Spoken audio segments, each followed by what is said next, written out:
So the best way I thought to do a student film was again one that was original screenplay and done for very little money, because if you don't have much money, then you're doing something more like a student. So I thought that these three films, Youth Without Youth, Tetro, and Twix, were almost like student films. And it was meant to give me a new trajectory for my career, and a whole new young generation of fine actors was introduced in that film. Also, the style of the movie was very different than gangster films had been. It it relied more on an authentic Italian-American experience.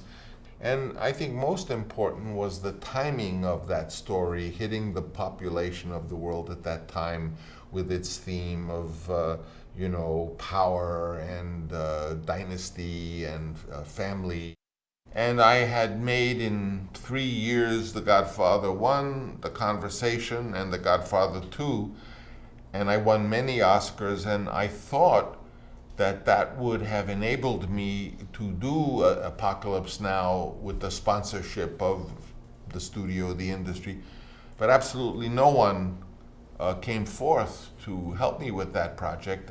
So basically, I take a story of three generations of an immigrant Italian-American family during the same time when we had the invention and the rise and growth of television, the subject of television itself. Well, a little film like Rumblefish, I have a lot of satisfaction because Rumblefish really changed the lives of a lot of young people, especially in South America, in Chile and Argentina. That film really was a big influence on people under 20 years old.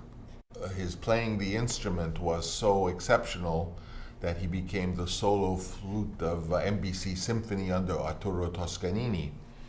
And in a way, that excellence on that instrument prevented him from his real dream, which was composition and conducting and other fields of music. So his growing up with him and witnessing his frustration at wanting to break free of the flute, which was how he earned his living and supported his family, was very dramatic.